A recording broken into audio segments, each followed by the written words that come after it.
Hi, first grade. Today we're going to build our ships. Alright guys, who could raise their hand and tell us what was the name of the ship that we are studying right now? I hope someone said the Titanic.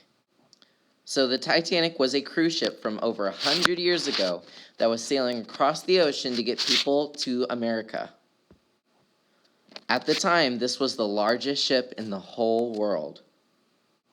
It was a dark night when the ship was sailing across the ocean, and it accidentally hit an iceberg that was sitting in the water. The ship began to sink, and the people who escaped had to escape on mini boats called lifeboats.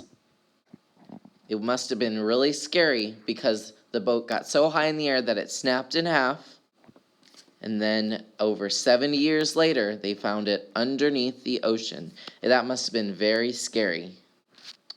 So, before we move on, I want to ask you a question. You're going to turn and talk to a neighbor. Here's what I want you to talk about. Now think about it. Now this ship was a total disaster, and it made everyone very frightened to cross the ocean again. What do you think changed about ships after this disaster? So how did ships change after the Titanic sank? What do you think? Go ahead and talk to a friend. I hope that people said that when the Titanic happened, afterward people started designing ships to be much safer. After this sad disaster, there had to be enough lifeboats for everyone on board to escape safely. Now, it is mandatory that anytime you have a safety drill on top of a ship, you have to wear your life vest to keep you safe. So you, as the artist today, are going to come up with a ship and consider safety as part of your design. Okay, first grade, so right now I'm in the library. I wanted to show you where you can find more information about Titanic if you have any questions. So over here, near the window, is where you're going to find the history section. If you look up where the T is, you'll find different books on shipwrecks. So if you're more interested in shipwrecks underwater, that could be the book for you. If you're interested in disasters like the Titanic and want to learn more about how people survived or tried to escape on the Titanic, then that would be the book for you. These ones are pretty good if you want something a little bit shorter that has some really good images and to see what it was like to live back then. This might be the book that you might want to read. This one's a really good one. It's called Titanic's Fatal Voyage. And this has some excellent pictures. So you can see what it was like to be on the Titanic, what it looked like, what was inside the Titanic. Okay, so you should have walked in with a few different things. You should have walked in with an orange paper, a white paper, a black paper, a dark blue paper, and a light blue paper. Double check and make sure you have all of these things and give me a thumbs up. Okay, first thing I want you to do is I want you to find a white crayon. We're going to be using this a lot. You and your partner are. Once you've found that, you're going to find only the light blue paper. We don't need anything else. And on the light blue paper, you can be in the middle, it can be on the bottom, it can be anywhere you want. You're going to write your name. I'm going to write Mr. Boatfield because that is my name. If you have a different name, you need to write that. And also write your class code number. I'm going to pause the video and give you your class code number so that we can begin. Awesome. So now you have your name on it. You're going to flip it over to the other side. All right, so let's get started. First, we're going to do the ocean.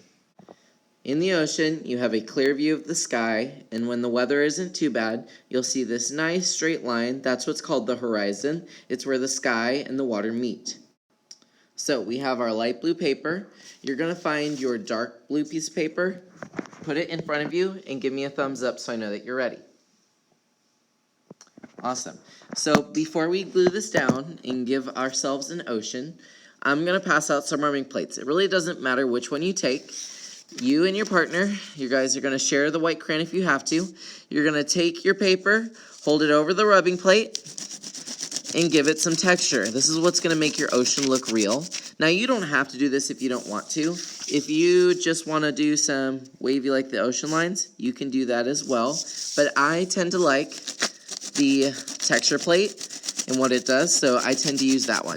Go ahead and cover your dark blue piece of paper with some texture, and then give me a thumbs up to show me that you're ready. Awesome. So I'm going to put the texture plate aside. I'm going to come by and pick those up in a moment. Now it's time to glue. We're going to use the liquid glue today for most of our artwork. What you do is you take your artwork, you're going to find the corners, and we're going to glue it on. You want to make sure it really lines up with the corners, otherwise it's going to look a little wonky. When you feel ready, you'll take the glue. Remember, we open it up with a twist. You give it a really good shake. Give it a dot of glue on every corner. So how many dots should I have? I hope you said 4 because there's 4 corners on the rectangle. Then when you're ready, you're going to place it at the very bottom.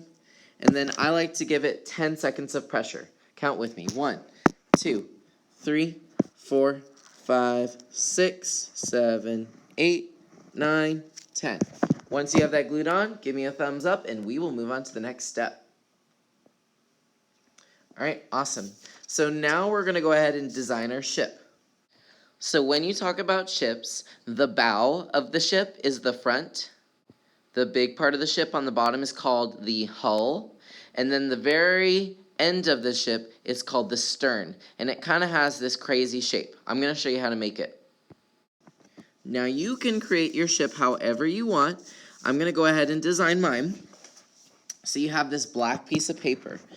I usually draw the bow, the front of the ship, with a diagonal line so it's nice and sharp. I can go around the bottom.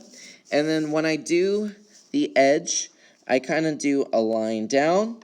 It goes back and then out like a C and then meets up with my line one more time. So it looks like this. And I'll draw this on the board. What you're going to do is draw your hull the way you want your ship to look, and give me a thumbs up. And you can do this any way you want. All right, now it's time to cut. So you might as well get your scissors out. It's time to cut. Remember, we cut slow. You're going to follow that white line. Cut your hull of your ship out. Don't be fast like me. Be steady and slow. Otherwise, you might put a crack or a hole in your ship, and your ship will sink. All right, give me a thumbs up when you have your hull. And then also, before you give me a thumbs up, throw away any extra trash into our trash can. Remember, we have one here, and we also have one over there. Okay, guys, thank you for the thumbs up. So now it's time to glue on our ship. Now, when I do this, I still do little dots, but I try to spread them out on the edges. So I'll put a dot here, dot here, dot here, dot here, dot here, dot here, dot here, dot here. I try to put some on the edges, just little dots. And then when you're ready, you're going to put it on. Now, I have a question before you start. Should I put it in the sky? Should I put it deep underwater where you can't even see it? No, you kind of want to put it right in the middle. That's what's going to make it look real, like it's really on the ocean. So it goes above the horizon, but it's also flat on the bottom. And I'm going to give it some pressure. Once you've given it about 10 seconds of pressure, give me a thumbs up and we'll move on to the decks. So I want you to think about the Titanic as a floating hotel. So these people didn't live on the Titanic forever. They kind of stayed there like a hotel. So the white part is a lot of times where their rooms were. So this is where their restaurants were, where they stayed. Maybe that pool was somewhere over there. All the fun stuff was on those white decks. Now, I have already cut the decks out for you. If you want to make it easy, you could just glue it on. But you know what? I want a little bit of room for my smokestacks. So I'm actually going to cut this in half. And you can also cut it shorter if you want to. Maybe it's too long. Maybe you need to cut off the sides. So watch me first. There we go. I think that's a little bit better. And then when you're ready, give it 4 dots of glue. It should be enough. Place it where you want it. Give it 10 seconds of pressure. Don't be fast like me and skip it. And then show me you're ready by throwing your trash and giving me a thumbs up. Okay, we're almost ready to stop gluing and cutting. So now we have this orange piece of paper. I'm going to leave it up to you what kind of smokestacks you want. You can also think about how many you want. I'm thinking, I could probably do 2. But you might be able to fit more. Maybe you want more smokestacks on your ship. It's totally up to you.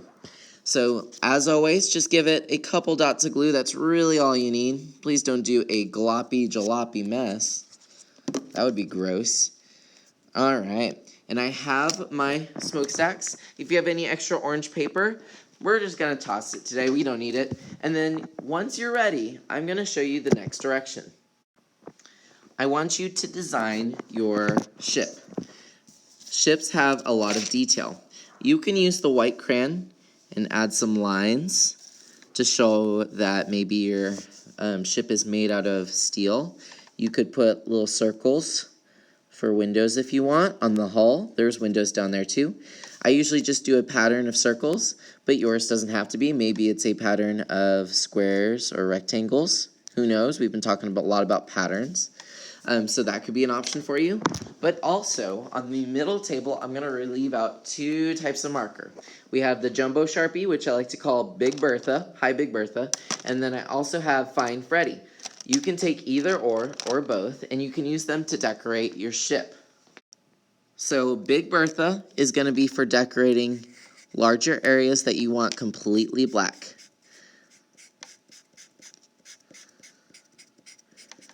So if I want the top of that to be a little bit darker, I can use it. I can do it over here. You could draw people on your ship if you wanted to, or railings. Then I have this smaller Sharpie. I could do windows. I could do railings. I use some markers and crayons from the bin to create a little flag on the end of my ship. So it is totally up to you how you want to decorate it. Don't forget you can do things like clouds.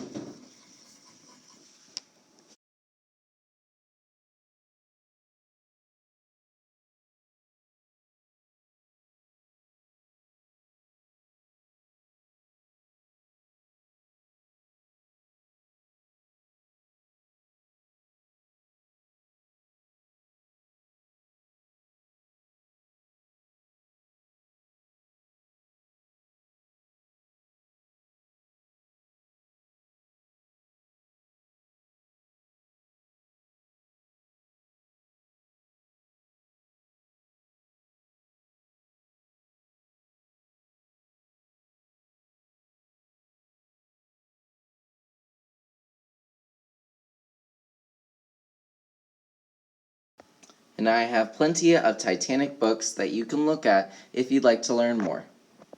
Alright guys, have a great day, and let me know if you need any help.